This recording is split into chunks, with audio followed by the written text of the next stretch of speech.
వీక్షకులకు నమస్కారం. 2024లో సార్వత్రిక ఎన్నికలు రాబోతూ ఉన్నాయి.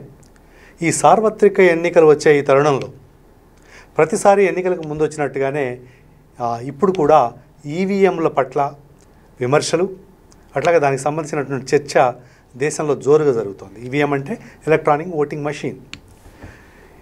ఈ జనవరి 31న జంతర్ మంతర్ దగ్గర ఢిల్లీలో ఒక పెద్ద ప్రదర్శన జరిగింది. ఈ ప్రదర్శనలో అనేక మంది వెటరన్ అఫీషియల్స్, అంటే జడ్జి లాంటి వాళ్ళు, అంతకంటే ఐఏఎస్ ఆఫీసర్లు లాంటి వాళ్ళు, రిటైర్ అయిన వాళ్ళంతా కూడా ఈ ఉద్యమంలో పాల్గొనడం జరిగింది. ఆ ఉద్యమం ఇంకా కొనసాగుతూ ఉంది. అయితే ఈ సార్వత్రిక ఎన్నికల దృష్ట్యా ఈ చర్చ అవసరమని భావిస్తూ ఉన్నాం. దీనికి సంబంధించినటువంటి క్లారిఫికేషన్, స్పష్టత ఇవ్వటం కోసం ప్రముఖ రాజకీయ విశ్లేషకులు పిట్టల రవి గారిని మన స్టూడియోకి ఆహ్వానించడం జరిగింది. ఇప్పుడు వారిని అడిగి మనం సందేహాలని నివృత్తి చేసుకుందాం. నమస్తే రవి గారు. నమస్తే అండి. ఎలక్ట్రానిక్ ఓటింగ్ మెషిన్, దీనికి సంబంధించి ఓటింగ్ ఒక పక్క నుంచి జరుగుతూనే ఉంది, ఎన్నికలు జరుగుతూనే ఉన్నాయి, గెలుపు ఓటంలో నిర్ణయించబడతానే ఉన్నాయి. అయినప్పటికీ వీటి మీద ఉన్నటువంటి సందేహాలు పోలేదు. ప్రజల్లోనూ పోలేదు, రాజకీయ నాయకుల్లోనూ పోలేదు. అలాగే కొంతమంది మేధావులు కూడా దీని పట్ల వ్యతిరేకతతోనే ఉన్నటువంటి పరిస్థితి ఉంది. అయితే ఏంటంటే ఈ మధ్య కాలంలో ఢిల్లీలో ఒక పెద్ద ఉద్యమం జరుగుతుందని చెప్పి విన్నాము. మెయిన్ మీడియాలో ఎక్కడ రాలేదు, కానీ సోషల్ మీడియాలో మాత్రం దీనికి సంబంధించిన ప్రకంపనలు కనపడుతూ ఉన్నాయి. అసలు ఏం జరుగుతూ ఉంది సార్? మన దేశానికి సంబంధించి ఇప్పుడు ఈవీఎంల మీద చర్చ జరగడాన్ని మనం స్వాగతించాలి. ఎందుకంటే ఇది ఒక రాజకీయంగా చూడటానికి అవకాశం లేదు, కొంతమంది వ్యక్తుల సమస్య కాదు, ఇది మన దేశ ప్రజాస్వామ్య సమస్య. ఎందుకంటే ఓటు అనేది చాలా కీలకం. ఓటు అనేది మన దేశ పాలకులు నిర్ణయిస్తుంది. అట్లాంటి ఓటు నేను వేసిన వ్యక్తి కాకుండా వేరే వ్యక్తికి పోతుందని ఒక ఓటర్ భావించాల్సిన పరిస్థితి వచ్చినప్పుడు అది దేశానికి సంబంధించిన ఒక పెద్ద ఇష్యూ అయింది. అవును, ఆ ప్లకార్డ్స్ లో కూడా నా ఓటు దొంగిలించబడుతుందనే మాట మాట్లాడుతున్నారు. కాబట్టి అంత పెద్ద ఇష్యూ అనేది ఒక భారతదేశ ప్రజాస్వామ్యాన్ని ప్రభావితం చేసే ఇష్యూ మన మెయిన్ స్ట్రీమ్ మీడియా కనిపించకపోవటం విచారకరం. ఎందుకంటే అక్కడ ఎవరైతే ఆ ఉద్యమంలో పార్టిసిపేట్ చేస్తున్నారో వాళ్ళేం పొలిటీషియన్స్ కాదు, వాళ్ళకి రాజకీయ అభిప్రాయాలు లేదు. ఈవీఎం ఇష్యూలు కరెక్ట్ అయితే వాళ్ళు ఎన్నికల్లో పోటీ చేసి గెలుద్దామనుకునే వాళ్ళు కూడా కాదు. దేశం పట్ల ప్రేమతోటి, ప్రజాస్వామ్యాన్ని రక్షించాలని ఒక కాంక్షతోటి ఈ సర్వీస్ చేసిన వాళ్ళంతా కలిసి ఈ ఉద్యమం చేస్తున్నారు. సో ఆ ఉద్యమంలో ఉన్న లోపాలేంటి, వాళ్ళు లేవనెత్తుతున్న ప్రశ్నలు ఏంటి, దానికి సమాధానం చెప్పాల్సిన బాధ్యత గవర్నమెంట్ మీద ఉంటుంది, మన ఎలక్షన్ కమిషన్ మీద ఉంటుంది. కానీ ఆ రకమైన సమాధానం రెండు వైపుల నుంచి రావట్లేదు. సో ఆ రెండు వైపుల నుంచి రావాలి అనే అంశమే ఇప్పుడు వాళ్ళు పెద్ద ఎత్తున చేస్తున్నారు. వాళ్ళ ఉద్యమానికి మీడియా సపోర్ట్ దొరకట్లే, కేంద్ర ప్రభుత్వం నుంచి ఏ రకమైన స్పందన రాలేదు, చివరికి ఎలక్షన్ కమిషన్ నుంచి కూడా రాలేదు. వాళ్ళు కోర్టుల దాకా పోతున్నారు. ఇప్పుడు న్యాయ పోరాటం ఒకవైపు చేస్తున్నారు, రెండు వీధి పోరాటం చేస్తున్నారు. సో ఆ రకంగా ఈ వీధి పోరాటానికి సంబంధించి లేదా ఉద్యమానికి సంబంధించి రైతు ఉద్యమం ఎట్లయితే జరిగిందో జంతర్ మంతర్ వద్ద ఒక నిరంతరం ఒక టెంట్ వేసుకొని ఉద్యమం చేసేటట్టు ఉన్నారు. ఒక్కొక్క రోజు ఒక్కొక్క రాష్ట్రానికి సంబంధించిన వాళ్ళు, ఒక ప్రాంతానికి సంబంధించిన వాళ్ళు ఆ టెంట్ లో పాల్గొంటూ చాలా ఆర్గనైజ్డ్ గా ప్రోగ్రామ్ నడుస్తుంది. అయితే రవి గారు, ఒక డౌట్ నాకు. చెప్పండి. ఇప్పుడు ఈవీఎంలు అనేవి ఎలక్ట్రానిక్ దీంతో పరికరం కింద మనం చెప్పుకోవచ్చు. అయితే ఏంటంటే ఇప్పుడు వీళ్ళు చెప్తున్నట్టుగా, ఎందుకంటే రాజకీయ నాయకులు ఎలాగ విమర్శలు చేస్తూ ఉంటారు, అది వేరే సంగతి. ఈ మేధావులు చెప్తున్నట్టుగా ఈ మెషిన్ని హ్యాక్ చేసే అవకాశం ఉంది. అసలు వాటి ఫంక్షనింగ్ స్టైల్ ఏంటి? ఎందుకంటే నేను ఒక మాట, ఎలక్షన్స్ వెళ్ళే ముందు ఉపాధ్యాయుల్ని లేకపోతే ఎలక్షన్ దాంట్లో పాల్గొనే వాళ్ళందరినీ, సిబ్బందిని అందరినీ కూర్చోబెట్టి చక్కగా డెమో ఇవ్వటము, ఇవన్నీ చేసి అనుమానాలు నివృత్తి చేసే ప్రయత్నం చేస్తూ ఉంటారు. అసలు వాటి ఫంక్షనింగ్ పరిస్థితి ఏంటి? హ్యాకింగ్ చేసే అవకాశం ఉందా? వాస్తవంగా ఏంటంటే ఈవీఎం మిషన్లకు సంబంధించి మన దేశ ఎన్నికల్లో విధానంలో వచ్చినప్పుడే ప్రపంచవ్యాప్తంగా చాలా సమస్యలు ఉన్నాయి, దాని మీద సందేహాలు కూడా ఉన్నాయి. అయినా కానీ మన దేశ జనాభా రీత్యా ఎక్కువ జనాభా ఉంది కాబట్టి ఎక్కువ మంది ఓటింగ్లో భాగస్వామ్యం చేయడం, ఈ కౌంటింగ్, వీటన్నిటిలో వచ్చే ఇబ్బందుల దృష్ట్యా మనం 1990 తర్వాత ఈవీఎంని మనం తీసుకొచ్చినాం. 98లో 2001లో తొలిసారి ప్రయోగాలు జరిగినాయి. తర్వాత ప్యూర్లీగా 2014 ఎలక్షన్స్లో దీన్ని ఎక్కువగా మనం వాడాం. అయితే దీంట్లో ఫంక్షనింగ్ సంబంధించి వస్తే ఏంటంటే ఈవీఎం మిషన్లు ఫంక్షనింగ్లో ఒకటి బ్యాలెట్ యూనిట్ ఉంటుంది, రెండు కంట్రోల్ యూనిట్ ఉంటుంది, మూడు వీవీప్యాడ్ ఉంటుంది. వీవీప్యాట్ సంబంధించి ఈ మధ్య కాలం రీసెంట్గా వచ్చింది. అవును, ముందు ఆ రెండే ఉండేవి. ఆ రెండే ఉన్నప్పుడు అసలు నా ఓటు ఎవరికి పోతుందో తెలియని ఒక దుస్థితి ఉంది అని దాని మీద విమర్శలు వచ్చిన తర్వాత అట్లా కాదు, ఇగో నువ్వు వేసిన ఓటు నీకు కనిపిస్తుంది, ఈ వీవీప్యాట్లో 15 సెకండ్స్ కనిపిస్తుంది అని ఒక యంత్రాంగాన్ని పట్టుకొచ్చారు. అయితే ఇక్కడ సమస్యలు టెక్నికల్ ఫంక్షనింగ్లో వాళ్ళు లేవనెత్తున్న అంశాలు ఏమిటి అని మనం ఒకసారి చూసినప్పుడు, ఈ ఎవరైతే ఈవీఎం మిషన్లు తయారు చేస్తున్నారో ఈ డెమో అంతా కూడా బ్యాలెట్ యూనిట్కును వీవీప్యాట్ యూనిట్కి మధ్యనే డెమో నడుస్తుంది. అంటే ఏది నొక్కుతామో అది వీవీప్యాట్లో కనిపిస్తుందా లేదా అని వరకే పరిశీలన జరుగుతుంది. ఆ నుంచి కంట్రోల్ ఏదైతే యూనిట్ అనుకుంటున్నామో ఆ కంట్రోల్ యూనిట్కి సంబంధించిన దాంట్లో వేసే చిప్ మైక్రో ప్రాసెసర్ అంటారు.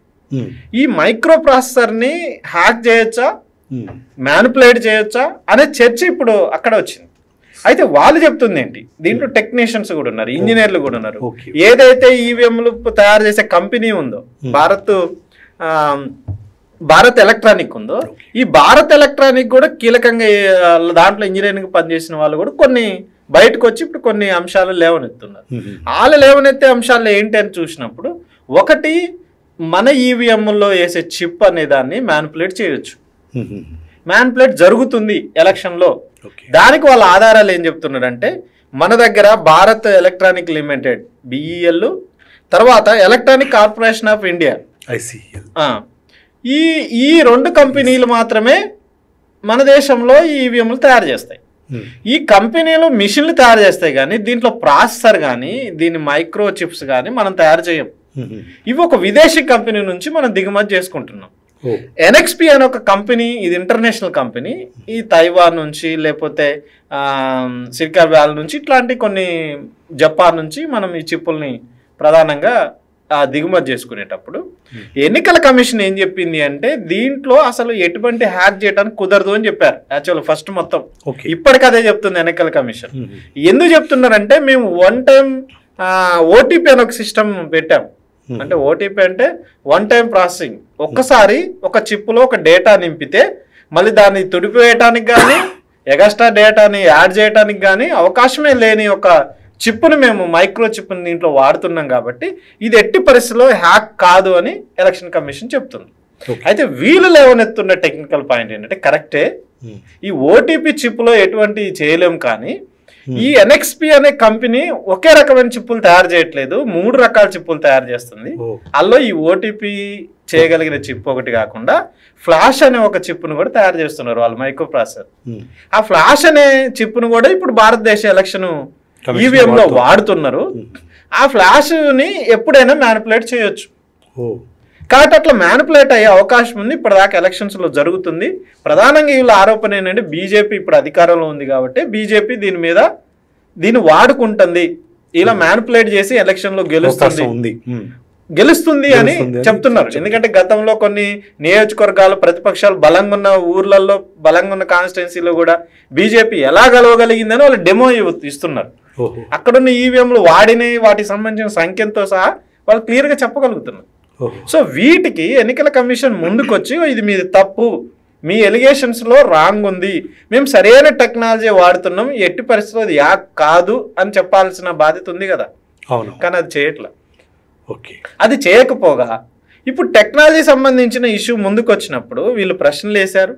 ఒక మాజీ జడ్జు ఈ ఎలక్షన్ కమిషన్కి ఒక లెటర్ కూడా పెట్టాడు, వీళ్ళు ఇవన్నీ టెక్నీషియన్స్ లేవనెత్తున్నారు, మా దగ్గర డెమో ఇచ్చారు, మీరు వచ్చి దీన్ని క్లారిఫై చేయండి అని. అంటే అసలు మీరు ఏం వాడుతున్నారు, వీళ్ళు చెప్తున్నారు మీరు ఏం వాడుతున్నారు, ఈవీఎంలో వాడే చిప్పులు ఇవేనా, ఎన్ఎక్స్పీ చెప్పిన చిప్పులు వాడుతున్నారా, ఓటీపీ చిప్పులు వాడుతున్నారా, అసలు ఏం ప్రాసెస్ మెథడ్ ఉంది, మీరు పబ్లిక్ డొమైన్లో పెట్టాలని అడిగితే ఇంతవరకు ఎలక్షన్ కమిషన్ దాని మీద ఏ రకమైన స్పందన లాలి. ఒక పేపర్ స్టేట్మెంట్ ఇచ్చి రిప్లై ఇచ్చి వదిలేశారు. ఏమని అంటే, ఇది మేము ఏ వాడుతున్నామో బయటికి చెబితే ఇది హ్యాక్ అయ్యే అవకాశం ఉంది కాబట్టి భద్రతా దృష్ట్యా మేము చెప్పమని వాళ్ళు చెప్పారు. కానీ ఆయన ఏం ప్రశ్న వేశాడంటే, భద్రతా దృష్ట్యా బయటికి చెప్తేనే హ్యాక్ అయిద్దని మీరు చెప్తున్నారు అంటే హ్యాక్ కావడానికి అవకాశం ఉందని మీరే ఒప్పుకుంటున్నారు కదా, లోపల తెలిసే ఉంటది కదా అది కదా. అంటే మీరు ఎవరికైనా ఇచ్చి దీన్ని హ్యాక్ చేయడానికి ఒక అవకాశం ఉందని మీరే చెప్తున్నారు కాబట్టి దీని పట్ల ఎలక్షన్ కమిషనే క్లారిఫై చేసి భారతదేశ ప్రజాస్వామ్యాన్ని కాపాడాలని వాళ్ళు ఉద్యమం చేస్తున్నారు. ఓకే, అయితే ఇప్పుడు వీటిని రాజకీయ విమర్శలు అంటే పూర్తిగా ఇది రాజకీయ విమర్శగా కూడా భావించే, అంటే ఇప్పుడు కూర్చున్న టెక్నీషియన్స్ లేకపోతే జడ్జిలు కూడా ఏదో ఒక పార్టీకి సంబంధించి రాజకీయ విమర్శ చేస్తున్నారనే భావించే అవకాశం కూడా ఉండే పరిస్థితి ఉంది. అవును. మరి దానికి ఇప్పుడు బీజేపీ కానీ ఇటు కాంగ్రెస్ కానీ ఏం సమాధానం చెప్పబోతుంది? రాజకీయ పక్షాలు ఎట్లా ఆలోచిస్తున్నాయి దీని విషయం? వాస్తవంగా ఏంటంటే అసలు దీన్ని రాజకీయాలు యాక్చువల్లీ ఈవీఎంఏ రాజకీయం. ఓకే, అంటే ఎలక్షన్ లో రాజకీయాలే కదా పార్టీలో పాల్గొనే.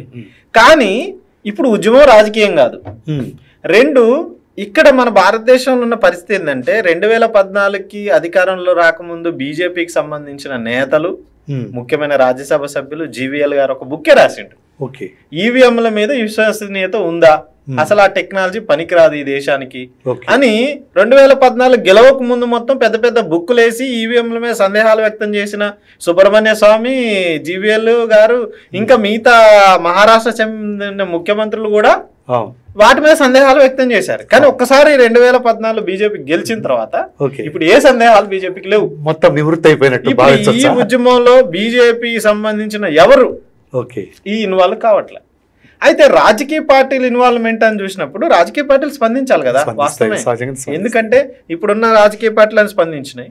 ఇండియా కూటమి పేరుతో ఉన్న 28 పార్టీలు కూడా మొన్న ఎలక్షన్ కమిషన్ కి ఒక రెజల్యూషన్ పాస్ చేసి ఒక అప్లికేషన్ పెట్టినాయి, మాకు టైం ఇవ్వండి, మేము వచ్చి మిమ్మల్ని కలుస్తాం, ఇగో ఇక్కడ ఉద్యమం జరుగుతుంది జంతర్ మంతర్లో, వాళ్ళు ఈ టెక్నికల్ పాయింట్స్ ని లేవనెత్తుతున్నారు, ఇది కరెక్టా కాదా అనేది మీ సమక్షంలో వెరిఫై చేద్దాం, మాకు కూడా దీంట్లో అనుమానాలు వస్తున్నాయని ఇస్తే ఇప్పటిదాకా అపాయింట్మెంట్ ఈ ప్రతిపక్ష పార్టీలకు కూడా ఎలక్షన్ కమిషన్ ఇవ్వలేదు. ఓకే, ఇప్పుడు ఎలక్షన్ల ముందు క్లారిఫై చేసే బదులు ఇటువంటి సందర్భంలో క్లారిఫై చేస్తే దేశ ప్రజలందరూ నమ్మేదానికి అవకాశం ఉంటుంది కదా. అవును.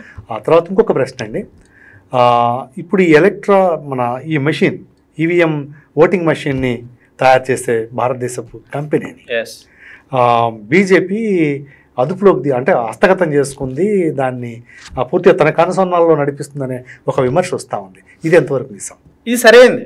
ఎందుకంటే అక్కడ ఉద్యమకారులంతా బీజేపీని టార్గెట్ చేసి ఉద్యమాలు చేస్తున్నారని విమర్శలు చేస్తారు. ఓకే, ఒక పార్టీని చేస్తే ఇట్లా చేయొచ్చు అని కూడా అడుగుతున్నారు. కరెక్టే, ఒక పార్టీని ఎప్పుడు టార్గెట్ చేస్తూ అక్కడ ఉద్యమం జరగదు. కానీ బీజేపీని ఎందుకు టార్గెట్ చేస్తున్నారు అంటానికి కూడా కొన్ని ఆధారాలు ఉన్నాయి. ఒకటి, మన భారతదేశంలో ఈ మిషన్లు ఈవీఎం మిషన్లు తయారు చేసే సంస్థలు ఏవైతున్నాయో, భారత్ ఎలక్ట్రానిక్స్ కానీ, బిఈఎల్ కానీ, తర్వాత ఈసీఐఎల్ కానీ, ఈ రెండు సంస్థలకు సంబంధించిన ప్రముఖంగా బిఈఎల్ఏ తయారు చేస్తుంది. ఇప్పుడు 2024 ఎలక్షన్ సంబంధించిన ఈవీఎంల తయారీ కూడా ఈ కంపెనీ చేస్తుంది. ఈ కంపెనీకి తయారు చేయడానికి ఎలా చేయాలి మొత్తం నడపడానికి ఒక బోర్డ్ ఆఫ్ డైరెక్టర్స్ ఉంటారు. ఈ బోర్డ్ ఆఫ్ డైరెక్టర్స్ 7 మెంబర్స్ ఉన్నారు ఈ బిఈఎల్ కంపెనీకి. ఈ బిఎల్ కంపెనీకి 7 మెంబర్స్ లో 4 ఈ మధ్య కాలంలో బీజేపీ నియమించింది. సో ఓటింగ్ పెడితే ఆ 4 కాకుండా ఇంకా 3 ఉన్నారు, వాళ్ళు జనరల్ వ్యక్తులు, కానీ వాళ్ళకి రాజకీయంగా బీజేపీ బ్యాక్గ్రౌండ్ లేకపోవచ్చు, కానీ వాళ్ళ భావజాలం ఉందనేది కూడా చెప్తున్నారు. చెప్పలేము మనం. కానీ ప్రత్యక్ష రాజకీయాల్లో ఉన్న ఈ 4 ఒక బోర్డ్ ఆఫ్ డైరెక్టర్ గా నియమించారు. దాంట్లో ఒకటి కచారియా అనే వ్యక్తి, ఈయన రాజ్కోట సంబంధించిన బీజేపీ ప్రస్తుత అధ్యక్షుడు, ఆ జిల్లాకు అధ్యక్షుడు. 2 శివనాథ్ యాదవ్.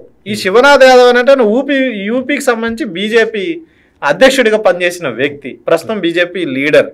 తర్వాత శ్యామ్ సింగ్ అని బీహార్ సంబంధించిన బీజేపీ లీడర్. 4వ వ్యక్తి పార్థసారథి. ఈయన ఇప్పటికీ ఓబీసీ మోర్చా వాళ్ళ జాతీయ ప్రధాన వన్ ఆఫ్ ద కార్యదర్శిగా ఉన్నాడు. తిరుపతి పార్లమెంటు లాస్ట్ ఎలక్షన్స్ కి ఈయన బీజేపీ ఇన్ఛార్జి కూడా ఉన్నాడు. సో ఈ 4 ప్రత్యక్ష రాజకీయ నాయకులు ప్లస్ బీజేపీ సంబంధించిన వ్యక్తులు, వీళ్ళని బోర్డ్ ఆఫ్ డైరెక్టర్ గా నియమించడం అంటే ఆ మొత్తం ఈవీఎం తయారు చేసే ఒక సంస్థని వీళ్ళ చేతుల్లో పెట్టడమే. సో విశ్వసనీయత కోల్పోతున్నట్టు. ఇంకేముంది, బోర్డ్ ఆఫ్ డైరెక్టర్ నియమించడంలో కొన్ని నిబంధనలు ఉన్నాయి. రాజకీయ అంటే అసలు ఈ బిఈఎల్ కంపెనీ అనేదే భారతదేశానికి సంబంధించిన ప్రభుత్వ రంగ సంస్థ. దీంట్లో పొలిటికల్ గా ఉండకూడదు, నియామకాలే పొలిటికల్ గా జరగకూడదు. కానీ ఒక పొలిటికల్ నియామకాలు జరిగినాయి, వీళ్ళు ఏ టెక్నీషియన్స్ కాదు. ప్లస్ వీళ్ళ చేతుల్లో అది పెట్టడం వల్ల వీళ్ళకి అనుగుణంగా ఇప్పటికే ఈవీఎంల మీద చాలా విమర్శలు వస్తున్నాయి. ఆ టైంలో వీళ్ళని పెట్టడం అంటే ఎలక్షన్లో కొత్త మిషన్లు తయారు చేసేటప్పుడు బీజేపీ ఫేవర్గా తయారు చేయడానికి వీళ్ళని పెట్టారనే ఒక విమర్శ క్లియర్గా ఉంది. నిబంధనలు ఏంటంటే ఎట్టి పరిస్థితుల్లో ఇండిపెండెంట్ వాళ్ళనే పెట్టాలి, సైంటిస్టులను పెట్టాలి, లేదు ప్రొఫెషనల్స్ని పెట్టాలి.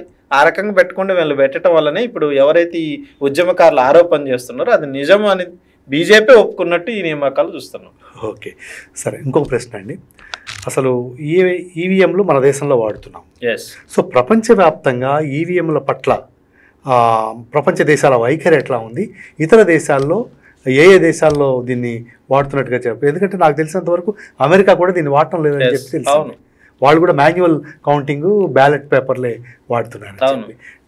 దీని ప్రపంచ దేశాల వైఖరి ఎట్లా ఉంది ఈవీఎంల పట్ల? అసలు భారతదేశానికి సంబంధించి ఈవీఎంలు అనేవి వరల్డ్ వైజ్గానే మొత్తం 5 దేశాలే ఈవీఎంలు వాడుతున్నాయి ఇప్పుడు ఎలక్షన్లో, మొత్తం ప్రపంచ దేశాలు. ఆ 5 దేశాల్లో భారతదేశం ఒకటి. భారతదేశం, ఆస్ట్రేలియా, నైజీరియా, బ్రెజిల్, వెనిజులా, ఈ 5 దేశాలు వాడుతున్నాయి.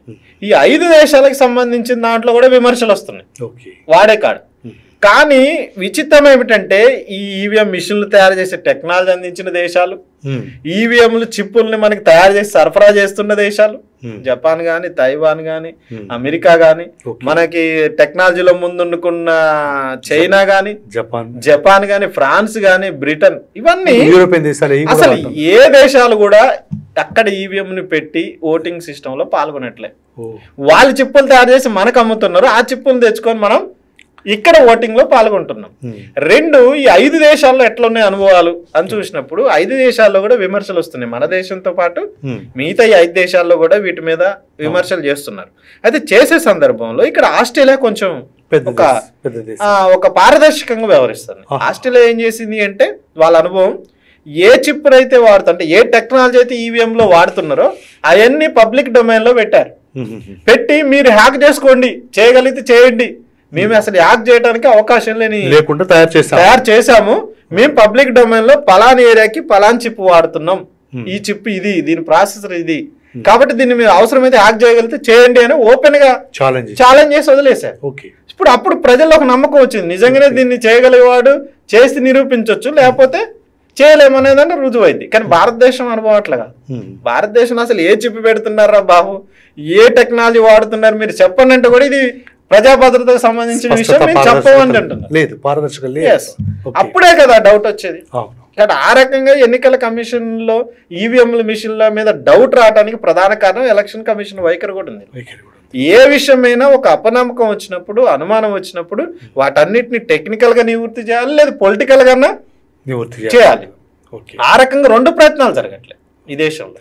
ఓకే, చివరి ప్రశ్న ఏంటంటే అసలు ఎలా ఉంటే బాగుంటుంది అంటారు ఈవీఎంల పట్ల ప్రభుత్వం కానీ, ఎలక్షన్ కమిషన్ కానీ, ఈ రాజకీయ పక్షాలు కానీ ఎలా ఉంటే బాగుంటుందని మీరు భావిస్తున్నారు? అదే ఈవీఎం హఠావో ఉద్యమం జరుగుతుంది, మొత్తం తీసేయాలి. సరే, ఓకే, ఇప్పుడున్న రాజకీయ వ్యవస్థలో మొత్తం ఈవీఎంలు తీసేయడం ఎంతవరకు సాధ్యమైంది? మన దేశ జనాభా రీత్యా మళ్ళీ పాత బ్యాలెట్ పద్ధతి ప్రకారం దాంట్లో కొన్ని మైనస్లు ఉన్నాయనేది వాస్తవం. అవును. కానీ ఒక డిమాండ్ ఏమొస్తుందంటే, ఇప్పుడు ఒక ఓటు వేసిన తర్వాత ఆ ఓటు నేను వేసిన అభ్యర్థికి పడుతుందా లేదా అనేదే కదా ఇక్కడ సమస్య, అనుమానం. కాబట్టి ఆ అనుమానాన్ని నివృత్తి చేయడానికి ఒక ఆల్రెడీ ఒక సిస్టమ్ ఉంది, వీవీప్యాట్ సిస్టమ్ వచ్చింది.